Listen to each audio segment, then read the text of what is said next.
Boa noite. Meu nome é Zelan Costa Silva e aqui é o Jogo do Poder. Essa noite nós vamos conversar com Bárbara Camardelli, Procuradora-Geral do Estado da Bahia. Vamos entender um pouquinho o funcionamento da Procuradoria, o que é que ela faz e conversar um pouco com Bárbara sobre o futuro da Procuradoria do Estado da Bahia. Bárbara, é um prazer tê-la aqui no Jogo do Poder pela primeira vez. Prazer é o meu e muito feliz em poder sempre ter a oportunidade de falar um pouco da Procuradoria. Vamos começar por aí, porque acho que muitos dos telespectadores não sabem exatamente o que a Procuradoria do Estado faz, né? E essa é uma boa pergunta para começar, né? Com certeza. O que a Procuradoria do Estado faz? Vamos lá, de maneira muito simples, a Procuradoria-Geral do Estado poderia ser definida como um grande escritório de advocacia que assessora o governo. É a chamada advocacia pública, porque nosso quadro é composto de carreira, nós temos concurso. Então, o procurador é o advogado público. E o que é que ele vai fazer enquanto advogado? Ele vai orientar o governo na construção da política pública. Vai dizer como é que você realmente fará acontecer uma política pública. Nós damos um modelo jurídico para que isso aconteça. Fazemos também o que nós chamamos de controle interno de legalidade, porque ao modelar juridicamente, nós temos que trazer políticas que sejam feitas de maneira legal, de maneira correta. Então, o nosso papel é assegurar que tudo que o governo faça seja realmente lícito, seja realmente conforme a lei, conforme a norma. E, num outro momento, nós fazemos também aquilo que é chamado de representação judicial, que é a defesa do Estado quando há litígio nos tribunais, em diversos juízos. Então, aí, nós somos o advogado do Estado, quando ele é acionado por um cidadão, por uma empresa, é o papel nosso defender. Então, na realidade, se a gente comparar, o procurador do Estado, a nível de Estado, é o procurador que faz isso aí. Sim. A nível municipal, o procurador do município e da federal é a AGU, advogado da União.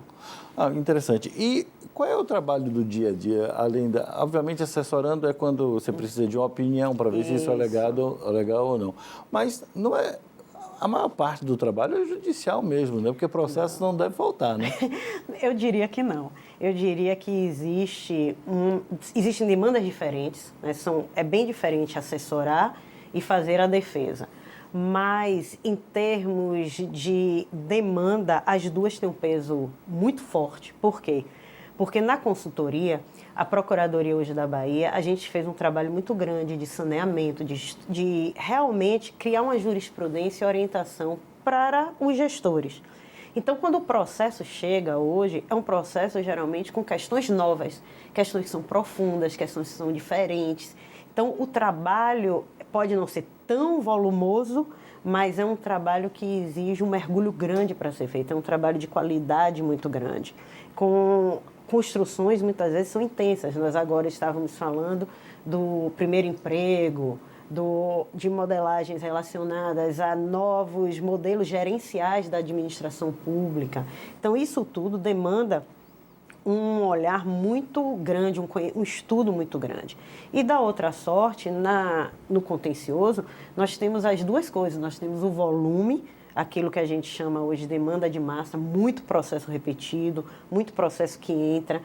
E, ao mesmo tempo, nós temos, às vezes, aquele processo que não é repetido, são questões complexas e que precisam também ter esse olhar diferenciado. Além da complexidade de alguns assuntos, vocês também tratam de parto-atracação do navio, de parto-atracação do navio. Todas as matérias que possam perpassar, de cuidar de área do Estado, que é uma questão patrimonial, de meio ambiente, de servidor, de concurso público, dos contratos, eu sei que tem até algumas questões, por exemplo, de limites do Estado, né? Os limites territoriais. Sim. Isso já se resolveu ou ainda tá na mão de vocês? Tem o resolvido e tem aquilo que inicia, porque o Estado da Bahia, pela extensão territorial dele, fazendo fronteira e limite com outros estados, ele acaba envolvido em diversas questões relacionadas a isso.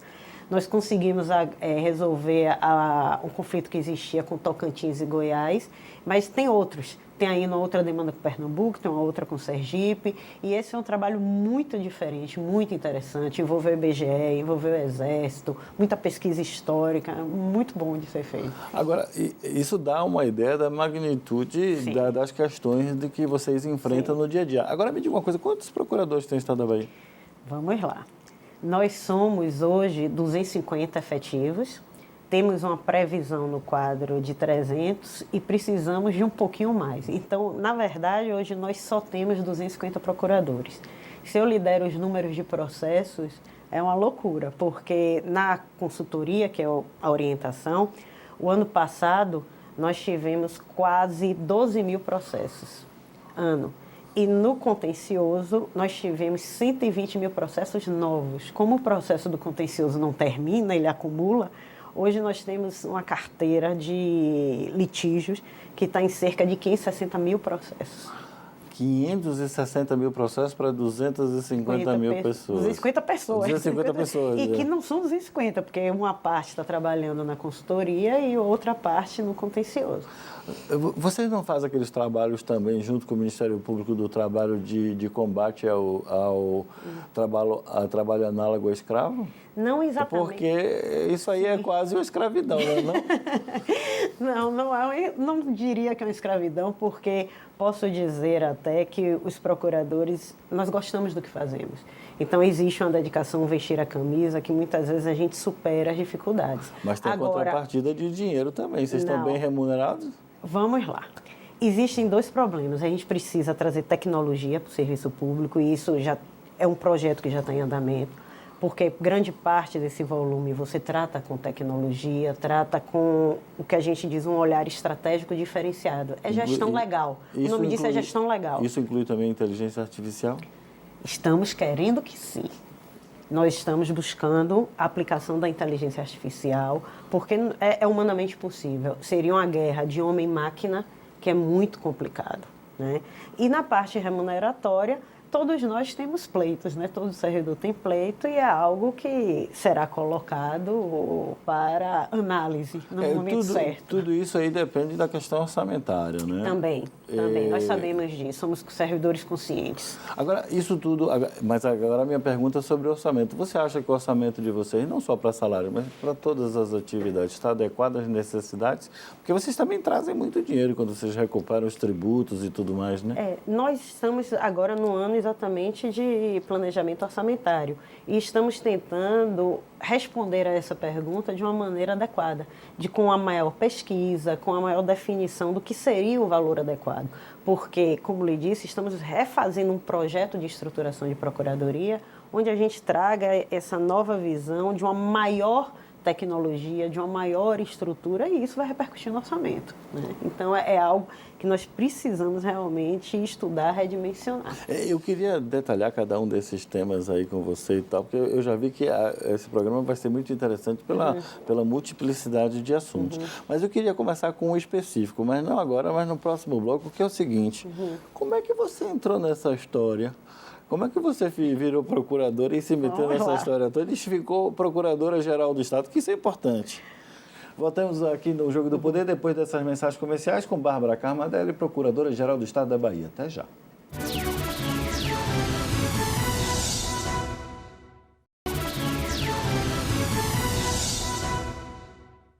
Estamos de volta aqui no Jogo do Poder, conversando essa noite com Bárbara Camardelli, que é Procuradora-Geral do Estado, e nós estamos entendendo um pouco o funcionamento da instituição.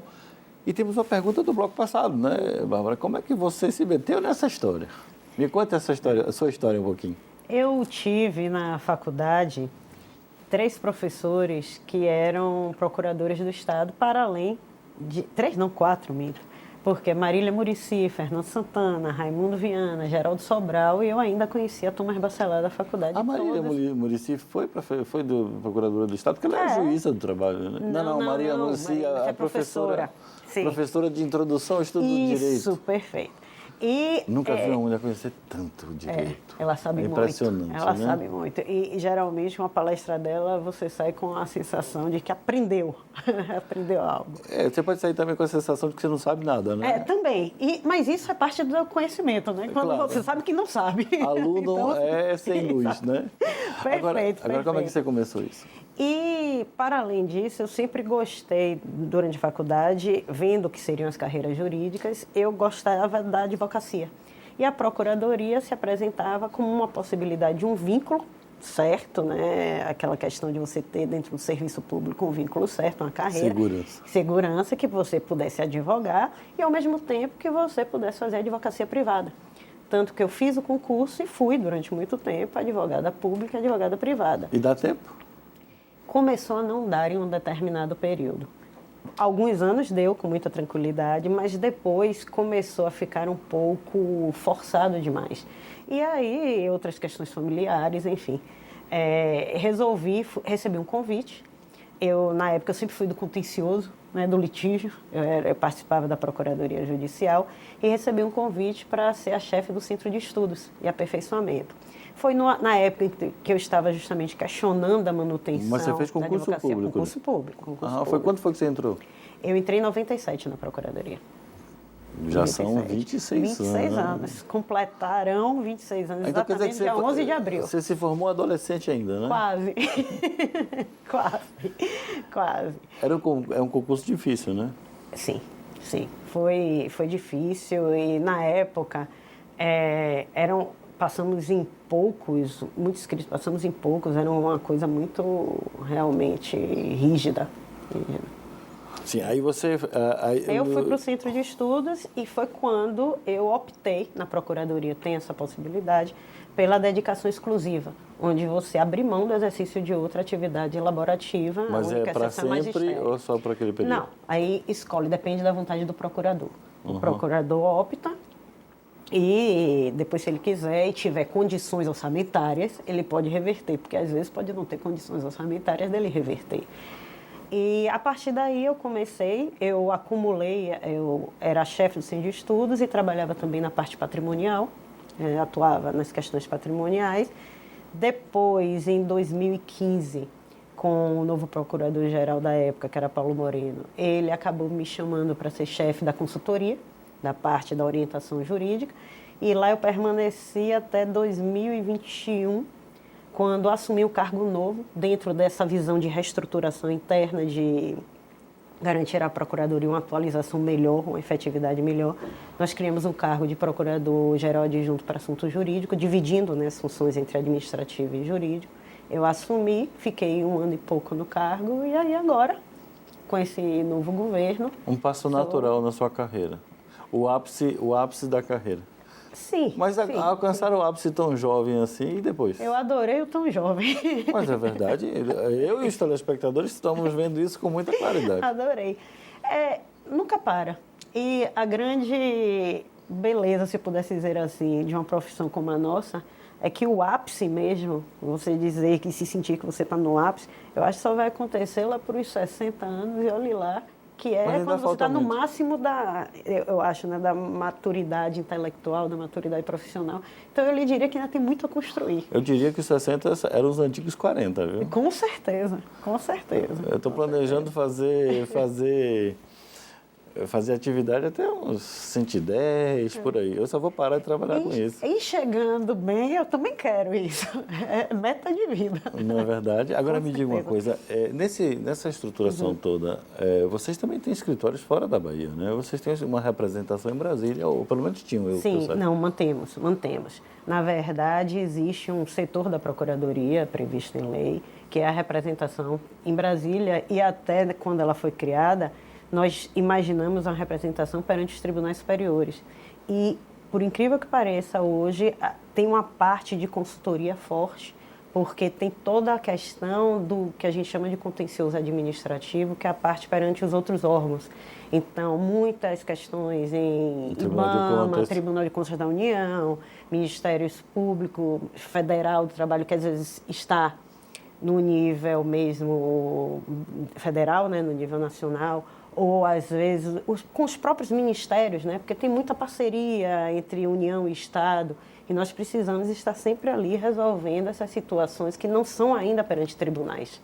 Agora me diga, tanta é a complexidade dos assuntos e variedade dos assuntos que vocês lidam, como é que vocês fazem a preparação das pessoas? Tem cursos frequentes? Sempre. E vocês dividem as pessoas por área, por exemplo, os procuradores da área ambiental, os procuradores da área tributária, é sempre uma divisão temática assim? Nós hoje temos uma divisão que ela perpassa, primeiro pela função, né, consultoria e contencioso dividido. Só existe uma exceção a essa regra, que é a parte patrimonial, que aí nós juntamos, e a parte fiscal, que é um setor próprio. No mais, você tem a Procuradoria Administrativa, que faz a consultoria, a Procuradoria Judicial e a PROIN, que fazem mais o contencioso. E dividimos internamente. Mas é internamente, quer dizer, informalmente? Então. Não. É por lei e decreto. Nós temos toda uma estrutura e norma. Nós dividimos internamente hoje, muito com base ainda na área jurídica, como você começou a colocar. Então, nós temos, por exemplo, Procuradoria do Núcleo de Patrimônio, Núcleo de Pessoal, Núcleo de Responsabilidade, mas nós começamos já existe isso. E tem todo um estudo que foi iniciado na pandemia, mas não podemos dizer que já chegamos na melhor solução, que é vincular essa divisão interna diante dos eixos de política pública. Fazer com que a Procuradoria reflita um pouco o que seria a estrutura de governo e dentro do PPA, que é o Plano Plurianual, e que traz um modelo de gestão do governo mesmo. Então, assim, nós já temos hoje, por exemplo, o núcleo da saúde. Não é exatamente em relação à matéria jurídica, mas é vinculada àquela política pública de saúde que tem toda uma especialidade. Ou então o núcleo de ação social, que aí abrange secretarias como Educação, Promoção da Igualdade, Secretaria da Mulher, ou seja, vincular à política e trazer a especialização jurídica ali dentro de uma maneira mais coletiva, se eu pudesse dizer assim. O problema é que quando a gente diz vincular a política em português tem uma gama grande de significados. Em inglês eles têm uma separação muito interessante entre politics e policy. Vocês estão falando em policy, exatamente. Exatamente. Né? São, digamos assim... As dimensões de governo, as zonas de interesse público que possam existir. Então, o que é que você tem? Você precisa ter um governo direcionado... Não é uma coisa partidária. Não. Explicando Muito ao telespectador, né? Então, por exemplo, o governo tem ações na área econômica. Quando você pensa numa Secretaria de Desenvolvimento Econômico, que o próprio nome está dizendo, o que é que ele vem? Vem prospectar desenvolvimento na Bahia. Aí você pensa numa secretaria que está vinculada a uma ação social, como a Secretaria da Promoção da Igualdade, a Secretaria de Justiça, ou a Secretaria de Infraestrutura, que já tem uma outra perspectiva. Até lá também na PGE, no gabinete, a gente tem um núcleo de infraestrutura, que são vinculados aos processos estratégicos de infraestrutura. Então, assim, é olhar não somente pela perspectiva jurídica, mas olhar pela perspectiva dessa policy, dessa atuação de governo, que vai exigir um conhecimento jurídico muito especializado e muitas vezes transversal. Hoje, nas capacitações, voltando àquela pergunta, que sempre são feitas, a gente tenta cada vez mais trazer o procurador para um conhecimento atualizado. Então, uma das coisas que se discute muito, análise econômica de direito. Você não pensar a aplicação do direito apenas na norma, mas pensar no que repercute economicamente, na vantajosidade. Quando você faz uma análise econômica do direito, você chega sempre o que já se chama na teoria econômica do direito de escolhas trágicas, né? Sim, com a repercussão social que isso traga. Perfeito. Porque, por exemplo, é muito comum... a parte de saúde ela é muito demandada juridicamente, né? Aí você tem, por exemplo, como conciliar dentro dessa circunstância, por exemplo, existe uma única pessoa que tem uma demanda específica para um medicamento que custa $300 mil, ela precisa tomar isso uma vez por semana. Custa $1.2 milhão para salvar aquela pessoa. Uma vida é importante. Mas quando você tira do orçamento $1.2 mil por mês para atender uma pessoa, quantas milhares de pessoas vão deixar de ser atendidas e vão morrer por causa disso? Como é que vocês fazem essa ponderação? Geralmente, nesses casos, não somos nem nós, porque esse caso entra numa judicialização. E aqui é que vem o trágico, o adjetivo trágico quando se fala da escolha, porque toda a vida é importante, ninguém duvida disso. Mas quando você pensa na saúde e na estruturação da saúde, inclusive naqueles conceitos de universalidade, acessibilidade a todos, fica difícil muitas vezes fazer esse encontro e atender a todos. Então, mas aí quando o juiz quando o juiz determina, sim, nós somos obrigados... Sim, mas quando o juiz... Você, de qualquer forma, tem uma escolha fluida de equilíbrio orçamentário. Mas quando o juiz entra nessa decisão... Desequilibra tudo, e aí tem que ter suplementação orçamentária, tem que arranjar mesmo recurso para poder pagar. Hoje, mas existe racionalidade na atuação do judiciário nesse sentido? A pergunta é complicada, eu sei. Eu sei. Não, mas... De uma certa maneira já existe, porque o Supremo Tribunal Federal e até mesmo o Superior Tribunal de Justiça já vem há algum tempo trabalhando essas questões da saúde, dando alguns critérios para que se possa fazer uma justiça equitativa, distributiva, inclusive. Por exemplo, no caso de um medicamento experimental importado para uma pessoa, pela orientação do Supremo, já não poderia ser conferido. Outra coisa é se imaginar um medicamento que já não seja tão experimental assim, que você já tenha uma produção e que já precisasse, não está ainda, por exemplo, na lista da ANS, mas já deveria estar, já deveria ter sido absorvido. Então, há já um certo balizamento de critérios pelo Supremo Tribunal e que precisa ser observado. Precisa ser observado para você garantir uma sociedade mais equilibrada, mais isonômica. Tem mais perguntas, mas para o próximo bloco. Tudo bem. Voltamos aqui com a interessante conversa com Bárbara Camardelli, Procuradora-Geral do Estado da Bahia. No próximo bloco, voltamos já já.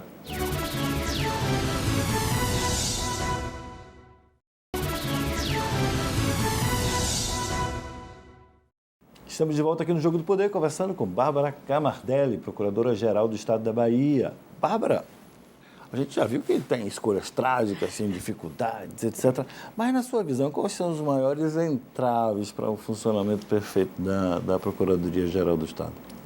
Hoje, eu lhe diria que, efetivamente, é essa demanda de massa. Aquilo que eu falei daquela judicialização volumosa, que desestrutura mesmo a boa gestão dos recursos humanos, a boa alocação dos procuradores, desestrutura a possibilidade de fazer defesas com maior profundidade, de um acompanhamento maior. Eu lhe dou um exemplo. Em um único de uma vez, nós recebemos 3.000 intimações, via robô. Entendeu? Via robô. Então, no momento em que você tem um quadro como esse, se você não tiver algo estratégico pensado para responder, você cria um buraco negro de pessoas e afeta não só quem está trabalhando... O buraco negro você fala carência, né? Carência de material humano. Material humano. Nunca vai ser suficiente. Nunca. Você pode fazer um concurso, botar a população da Bahia... Para esse nível de judicialização, não, claro. Por quê? Porque nós estamos numa sociedade extremamente litigiosa. Temos como diminuir isso através de uma ação mais racional do Estado? Porque muitas vezes o Estado age irracionalmente. Olha, temos. A judicialização tem algumas características. Você pode ter o erro do Estado? Pode, mas também tem outras coisas. Hoje nós temos o pacote de demandas que são vendidas. Então, tem venda de demandas. São criadas demandas, são vendidas. Tem ainda... Vendida para escritórios de advocacia ou para bancos? Vendidas no mercado para clientes. Então, são produzidas teses e há essa colocação para que as pessoas adiram as teses e entrem contra o Estado. Mas isso também. É basicamente de tributário, né? Não, hoje em todas as áreas. Sério? Todas as áreas. Agora, me diga uma coisa, não reduziria o problema se vocês tivessem, por exemplo, meios alternativos de resolução de conflitos? Sim, inclusive estamos preparando esse pacote de leis. Já houve um estudo ano passado, um grupo na Procuradoria se debruçou sobre o tema para tentar apresentar esse grande projeto, que a gente chama de projeto de desjudicialização, onde se tenha meios que não se usa mais alternativo, se diz meio adequado de solução de conflito. Por que adequado? Para que a gente não pense que o primeiro sempre vai ser o de ir para o tribunal, o de brigar em litígio, Mas que a gente pode ter outra adequada. Mas a Constituição diz, né? Não, o Judiciário não poderá deixar de apreciar Não, mas nada. isso jamais. Nós não estamos vedando o acesso, mas nós estamos colocando à disposição da parte para que ela opte, diga por que eu vou brigar quando eu posso compor, quando eu posso consensuar. Mas, por exemplo, existem teses que até mesmo vocês concordam, mas vocês são obrigados a permanecer no processo, recorrendo até o final. Por quê? Porque vocês simplesmente não podem concordar com o direito da parte. Mas já evoluímos muito. E hoje existe toda uma análise quando nós vemos que as causas são perdidas, há todo um trabalho interno tentando mesmo acabar a litigiosidade. É diferente quando nós perdemos, mas acreditamos na tese. E aí temos de levar mesmo até o final. Mas quando hoje nós perdemos e verificamos que não tem mais jeito, se começa um trabalho interno para realmente tentar reduzir, mitigar a litigiosidade. E que com esse pacote agora, a gente quer ampliar isso, quer realmente fazer com que quando o Estado esteja em juízo, seja porque a briga tem fundamento. E uma boa parte das brigas também é quando vocês não pagam o que devem, né? Que, na realidade, é uma grande parte. Olha, nem tanto. Há controvérsia. Eu não sei, não. Não, há controvérsia porque, às vezes, assim, a própria aplicação do quanto é devido, ou se é devido, isso é já algo que impediria o pagamento. Eu lhe dou um exemplo.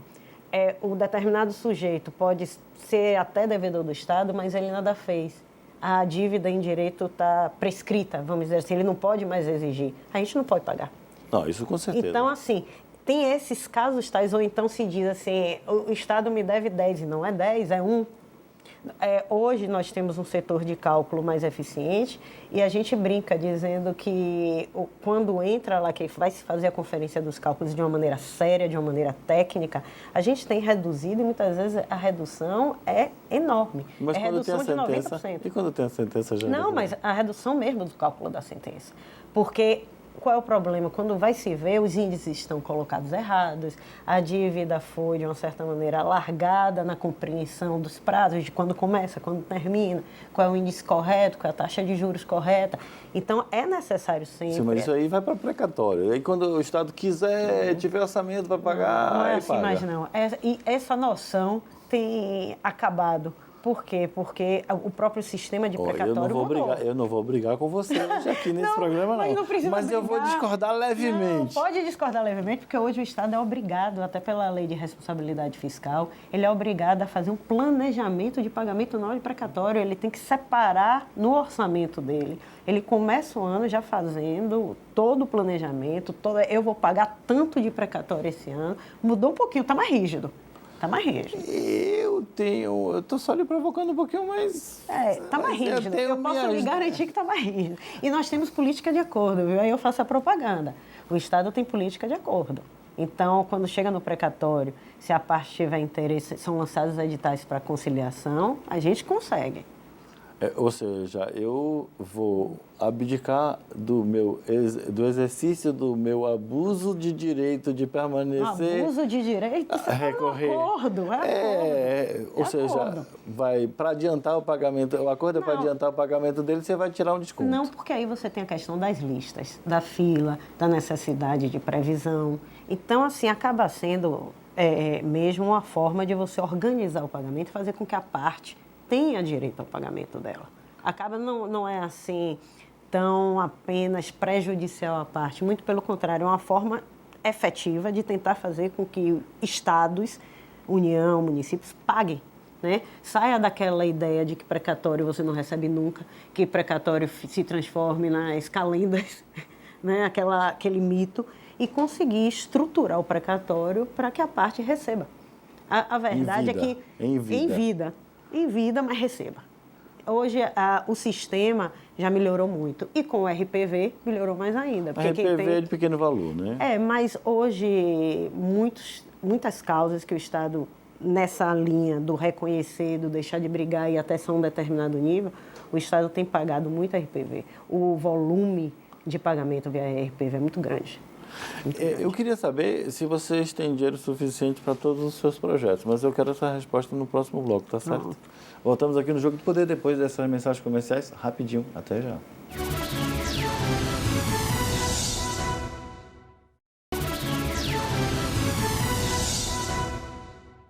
Estamos de volta aqui no Jogo do Poder, conversando com Bárbara Camardelli, que é Procuradora-Geral do Estado da Bahia. No bloco passado ficou a pergunta, né, Bárbara? Vocês têm dinheiro suficiente para todos os seus projetos de modernização, tecnologia, disso tudo? Cremos que sim. Cremos que sim. Já estamos não só apresentando o projeto, como o custo disso, e eu creio que nós consigamos. Tem parte vindo da fonte 00 mesmo, parte do nosso próprio fundo que existe. Então, eu creio que nós conseguiremos. Como é que vocês têm um fundo próprio? Conte isso aí para mim. Nós temos os honorários de advogado que recebemos. Boa parte vai para o fundo, esse fundo de modernização que foi criado da Procuradoria. É uma forma de você dividir o honorário, foi até uma escolha da própria classe. A classe anuiu com isso, que parte do que recebesse iria para o fundo da Procuradoria, parte inclusive é distribuída também entre os servidores. Além do salário de procurador, você recebe um adicional que é um percentual sobre as causas que vocês atuam? Não é adicional não. Quem paga honorário é a parte que perde, como paga honorário é qualquer advogado. Nós somos advogados também. Mas qualquer advogado não tem salário fixo pago pelo governo? Tem sim. Ele tem uma remuneração. Existem honorários contratuais e honorários de sucumbência. Mas então, isso se a parte quiser pagar? Não, mas não é como se quiser pagar. O honorário de sucumbência é imposto à parte que perdeu. Então, sucumbência, tudo bem. Quem impõe é o judiciário. É isso, mas são esses os honorários. Sim, mas esse dinheiro devia ir todo para o Estado. Por que vai remunerar o indivíduo? Porque é um direito do advogado. Porque isso pode gerar a vontade privada de aumentar a quantidade de processos para que gere mais honorários para si. Não, muito pelo pelo tributária contrário. É muito possível disso acontecer em tese. Eu vou lhe dizer uma coisa. O efeito que gerou foi o efeito inverso. Nós tivemos uma melhora na atuação dos processos tributários. Por quê? Porque não se fica atrás do pagamento de honorários de pequenos processos. Nós focamos nos processos que realmente são litigiosos, são controversos, são causas mais complexas, e são esses processos que realmente trazem honorários bons. Eu não vou mexer muito com a remuneração de procurador, porque eu tenho muitos amigos procuradores, e se eu meter o dedo aí, vão querer me matar, né? Não, olha, um procurador que seja um servidor público honesto, tenha certeza, tem uma remuneração que não é essa fábula, não é nada nababesco. Nós somos servidores bem remunerados considerando o todo, mas de que precisamos realmente imaginar que nada é excessivo. Agora você me deixou assim, palpitando a pergunta, quanto é o salário médio de um procurador? Salário médio, né? A gente não pode dizer porque tem especialização, tem atuação. Olha, eu vou lhe dizer, o vencimento básico do procurador está em cerca de 7, 8 mil. Mas aí você não pode me dizer que o vencimento básico é o vencimento médio. Não, mas deixa eu lhe dizer. Alguém ganha menos do que 20 mil reais por mês? Muita gente. Muita gente. Muita gente. Não é pouco, não. Muita gente. Procurador do Estado. Procurador do Estado. Muita gente. Hoje, nossa remuneração não está mais para o lado menor do Brasil inteiro do que para o lado maior. Nós realmente não temos a remuneração nababesca. Claro, se você pensa em termos de país, se você pensa o valor de um salário mínimo, ninguém vai poder dizer que nós ganhamos mal. Não é isso, e nós temos respeito, inclusive, quando falamos disso, porque tem toda uma população que precisa até ter uma forma mais digna. Basta ver o que tem acontecido aí, essa campanha da Bahia Sem Fome, que é uma situação de miserabilidade. Com certeza. Nós não estamos fazendo esse tipo de comparação, nós estamos imaginando apenas assim. É algo que lhe exige uma preparação grande durante a vida toda, lhe exige uma preparação grande no exercício da carreira, porque você não pode parar de estudar. Vocês viram os números, nós temos uma média de números que são praticamente uma loucura, quando se imagina 560 mil processos de contencioso que são lidados por 120 pessoas, mais ou menos, que é a totalidade do quadro que está efetivamente no contencioso. Então, você imagina que a gente trabalha muito, a gente não trabalha pouco. Então, imaginar que a gente tenha uma remuneração, e isso com uma dedicação exclusiva, que você não possa mais advogar privado, não pode dizer que nós estamos ganhando... Os novos procuradores não poderão mais se dedicar. No próximo concurso, os próximos que entrarem não poderiam mais advogar privadamente. Então, tem essa vedação, que até é muito questionável, porque a advocacia privada traz um tipo de experiência que não tem na pública. E, às vezes, é bom você ter um advogado público com, às vezes, aquela sagacidade da advocacia privada que vem da necessidade mesmo de ter uma proatividade muito maior, muito mais colocada. Muito obrigado pela parte que toca a este apresentador. Agora, me responda o seguinte. Os seus maiores conflitos hoje, em termos de temática, são de tributos, saúde e meio ambiente ou tem outras... Saúde pessoal. Saúde e pessoal.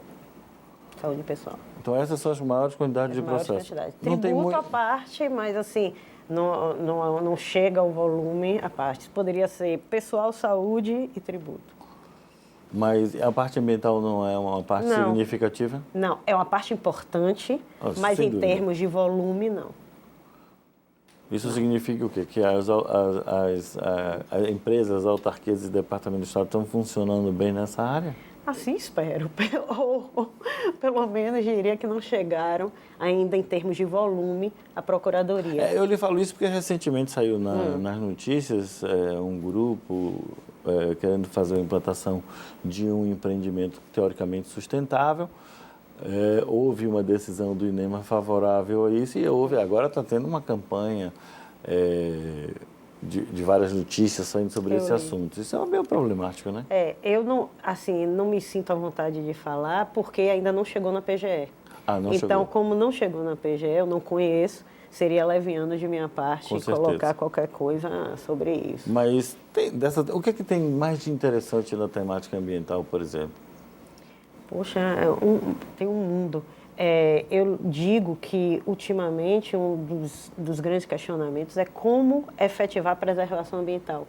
Quais são os modelos jurídicos? Uma gestão direta, uma gestão indireta? Que modalidades de contrato poderiam haver? Como separar o princípio da legalidade com as teses ambientalistas que estão muito mais proibitivas do que a legalidade realmente funciona?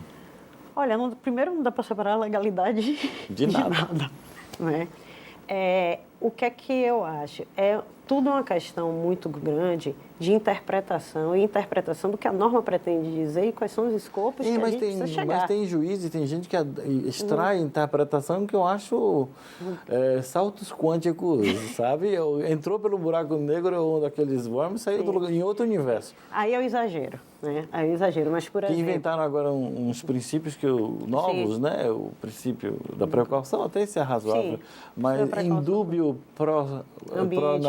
pró-natura, que é uma coisa que começa a surgir muito, ou seja, fica um pouco fora da racionalidade, né? Interpretar é você trazer o direito para o caso concreto, não tem jeito. Então, o que é que se precisa ter em mente? Que você tem que garantir a preservação e tem que garantir, do outro lado, o desenvolvimento sustentável. Onde estará o equilíbrio e a proporção desses dois princípios? Porque, falando de dois princípios, seja o da legalidade, seja o pró-natura, você vai ter que balançar, colocar na balança, balancear os dois para ver naquele caso concreto o que é que está acontecendo, por onde se vai. Porque existe aí a necessidade de atender ao interesse público que seja de maior relevância ou ao menos de compatibilizar os dois. Agora vamos complicar um pouquinho mais. Dentro da estrutura da PGE tem homens e mulheres. Sim. Há paridade? Olha, a paridade não é muita e é em favor, na verdade eu lhe diria que a maioria é mulher. Mas isso é uma tendência geral, né? A maioria da PGE é mulher. Hoje, até com concurso novo, vieram mais alguns homens, mas assim, há uma predominância feminina, inclusive de procurador e de servidora. Então agora temos nós, homens, que lutar pela paridade, não é isso? Vocês já estão na paridade, nós somos pessoas boas, já garantimos a vocês da natureza a paridade. Paridade racial também? Isso ainda não. E esse é um tema que nós discutimos muito.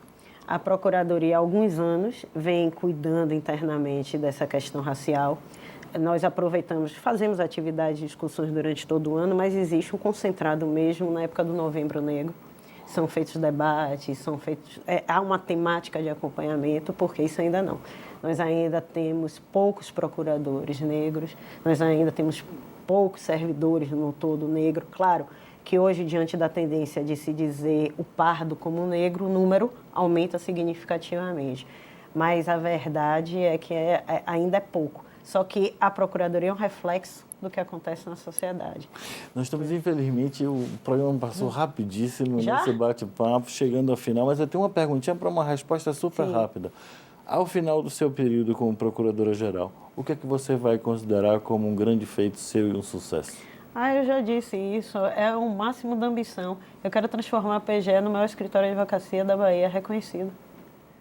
É o máximo da Maior ambição. em tamanho ou eficiência? Em eficiência. Em eficiência. Eu quero que o escritório, que a PGE seja vista como um locus da atividade da advocacia moderno, ágil, que introduz uma advocacia preventiva, com muita tecnologia, mas ao mesmo tempo preparação dos procuradores, inovação.